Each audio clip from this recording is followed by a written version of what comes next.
I stepped over the broken glass and was glad that I'd worn my work shoes. The glass broke loudly underfoot, and I had intended to reach back to help Greg and Terry before I caught sight of the interior. The spirits hadn't gotten to them quickly enough, it would seem, because the food court was a mess of broken glass and spilled garbage. I heard Greg whistle behind me, and I was guessing this was the worst mess he had seen in the food court. The smell was tremendous.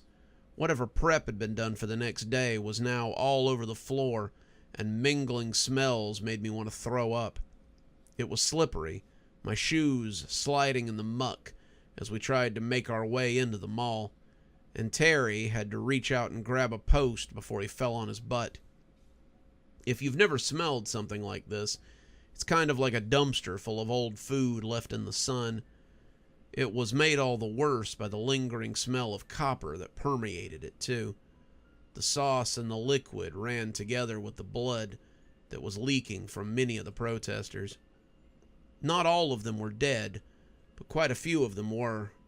They were laid out on tables and leaning against walls, but some of them were stiller than living people should be. Terry gasped as he tried to go to a few of them, but he had to grab the post as he slipped in the mess. The floor was like a miasma of broken furniture, so one false move would send him stumbling into a soy sauce punji pit. "Go on," Greg said. "We'll try to get help. If you find Marcus, tell him to come back to the food court. We'll get the others out of here once we clear a path." I nodded, making my way carefully across the food court as I heard them make their way to the custodian office to get some tools. It was like navigating an oil slick. I could feel my feet sliding, threatening to come out from under me, and the farther in I went, the more screaming I could hear. Someone was being attacked or murdered, and the sooner I found the totem that was anchoring the painting to the mall, the sooner I could stop all of this. The people on the floor had long slashes on them, jagged cuts that oozed like something living. As I grabbed one of the tables so I didn't bust my ass, I saw one of them creeping up on me. The mess on the floor didn't seem to slow him down, and his grin was highly predatory.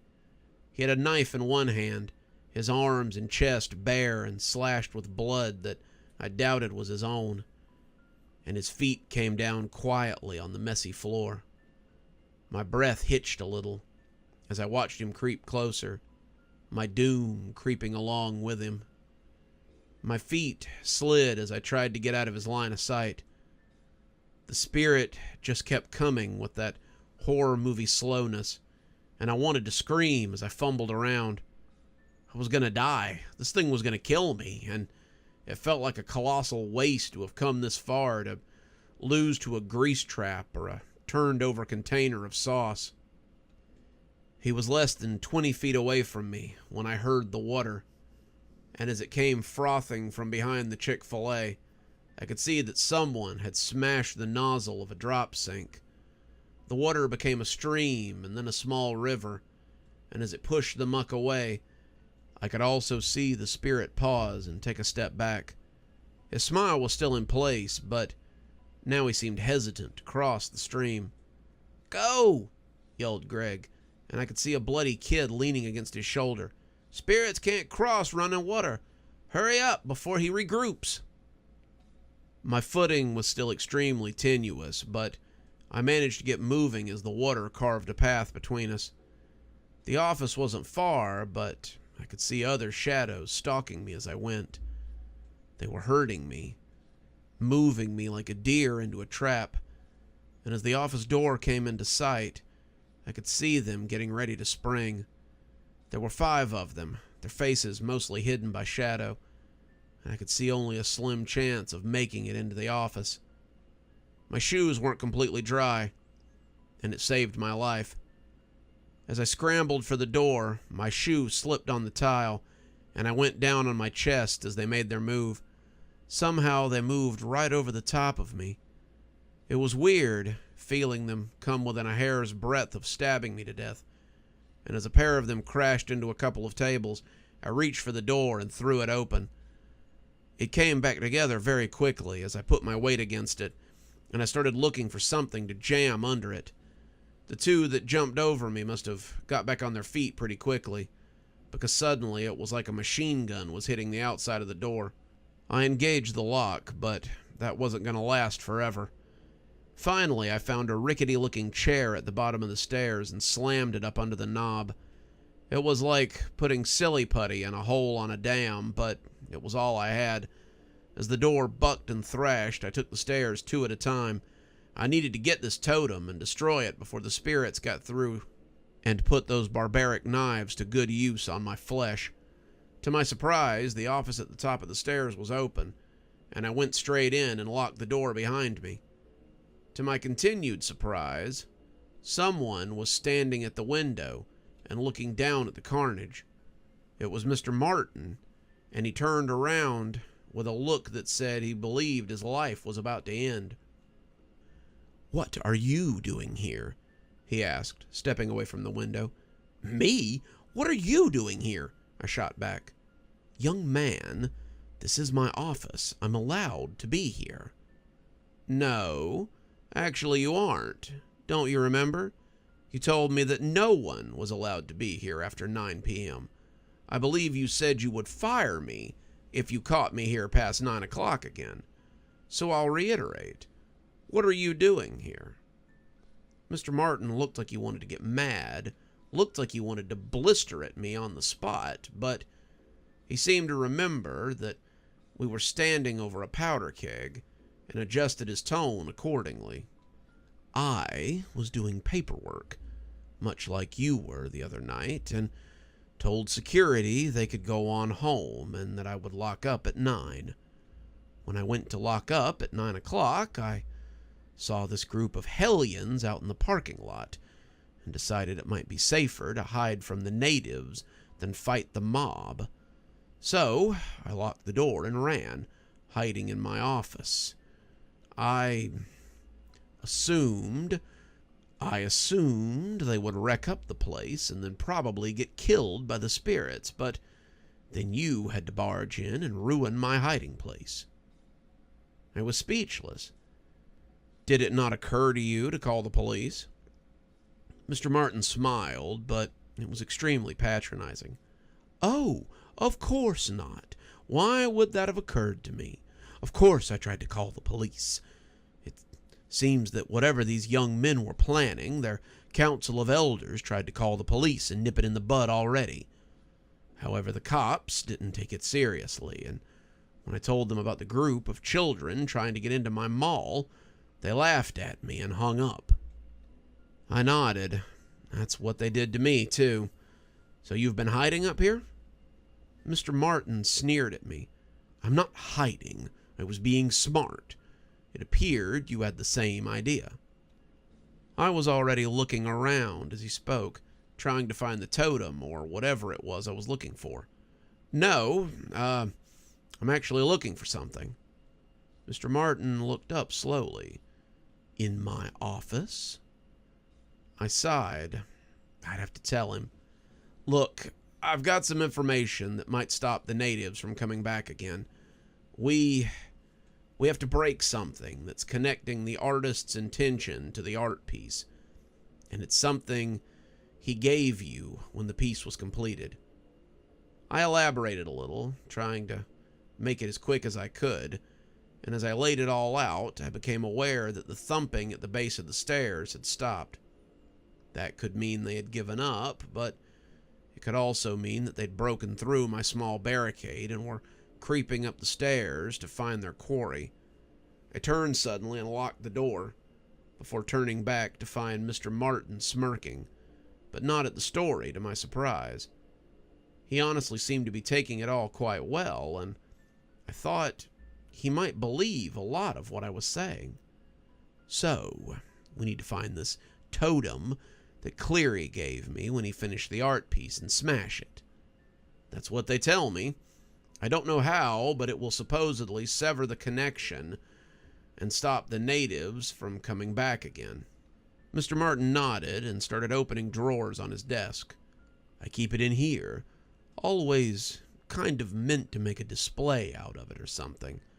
I know it's here somewhere. I just need to... The door rattled in the frame as something hit it hard enough to send dust motes falling from the ceiling tiles. I started looking for things to push against the door as it jounced again. In the end, when the filing cabinet wouldn't budge and the end table was too flimsy, I put my back against the door and did my best to hold them at bay. It felt like a small army was pressing against the metal, and I could see the frame bulging as they set their shoulders to the task. "Hurry!" I shouted, wincing as something poked through the door and pricked me. Mr. Martin was yanking the drawers out now, spilling papers and pens all over the floor. A calculator went flying, as did a bunch of paper clips. And suddenly, he was out of drawers and looking pale. "I was sure I put it in the desk," he breathed, looking under it like it might have fallen down. I couldn't have told you why until right now, but it always seemed important, like something I should keep close." He crawled out from under the front of the desk, and his hair was sticking up in frantic corkscrews. The door wasn't going to last much longer at this rate, and I winced again as more than a poke hit me in the back. They were cutting through the wood now, those stone tools feeling very real as they came closer and closer to poking into me. And when I saw Mr. Martin staring at the shelf beside the filing cabinet, I hoped he had found what he was looking for. "It's here!" he half shouted, half squeaked, and lunged for it as he spilled over the bottom two shelves. I saw him lift up a lumpy earthen pot about the size of a baseball, and then he brought it down with a note of finality as it shattered against the short carpet. He stomped on it for good measure, and as it broke and scattered, I felt a sudden and immediate halt to the force that was trying to push its way into the room. I leaned against the door a little longer, not trusting it, but it was like the ghosts had been exorcised from the place. The air was lighter, the room less constricting, and as I eased off the door and peeked at the gap around the ill-fitting thing, I couldn't see anything lurking in the shadows. Cowacalla Mall was just a mall now, and it was nice to be alone inside it. Mr. Martin collapsed on the floor of his office, breathing heavily and staring at the ceiling. And that was where Phil found both of us, a half hour later. It felt like no time to either of us, but apparently we had just been listing there in the aftermath. He got us downstairs again so the EMS could have a look at us. And then the shitstorm truly began. The aftermath of the Cowacalla Mall break-in was pretty wild. 8 kids had died that night, but Marcus wasn't one of them. He had pulled a couple of his friends into a walk-in cooler at the Chinese place and barred the door, but the rest hadn't been so lucky. Even those who had escaped had some pretty substantial injuries. They tried to sue, I heard, but they had broken in and vandalized the mall, so it didn't go real well for them. Cowacalla Mall rebranded itself as Pine Meadows Mall, and Mr. Martin had a long talk with Greg and Terry about what had happened with the mural. They decided to be a little more open to community outreach, and the survivors were allowed to help clean the mall as opposed to going to jail. Mr. Martin also started a few charities with the local tribes and talked to the city council about rebranding some of their town traditions. The protests have lessened, and the general air of chaos has gone down quite a bit. Now, the mall stays open late. People come in to shop, the movie theater runs all-night screenings sometimes, and Pine Meadows Mall is a community staple. At least it was, until 2020 when everything kind of shut down due to COVID. The mall is bouncing back, but it's not as big or as full as it used to be. I was head of the mall security until COVID, and now I'm retired. I still go to Pine Meadows sometimes, but I still can't look at that mural without getting a shiver. The mall may be changed, but I still remember when the natives were restless and their hunting went on all night. So if you come to Pine Meadows Mall, formerly Cowacalla Mall, remember to be respectful. Who knows what other spirits might be waiting to take their turn. Good evening, everyone. It's me, Dr. Plague. Thank you so much for joining us for tonight's show. If you think you might like a little more spooky in your life, then please feel free to click on one of the videos we have up here. Maybe look at one of the playlists if you're trying to get caught up. I know, there's so many videos on the channel. There's so many series that are going at the same time. Sometimes you just need a little refresher course, and I gotta say, I always enjoy the views. If you're not subscribed, feel free to hit that subscribe button. Maybe hit the bell so you don't miss anything. We upload a lot on this channel, so you won't want to miss a single story as they come out. If you'd like to support the channel, you can click on the Amazon link down there. There's quite a few books in my Amazon account. You can have a look, and if you'd like a signed copy, get up with me through email, and I'll be happy to work something out with you. Also, there's links to my Patreon, and you can become a member on the channel if you'd like your spooky a little bit early. Patrons and members on the $5 tier get their videos 12 hours early. That's in the morning as opposed to in the evening.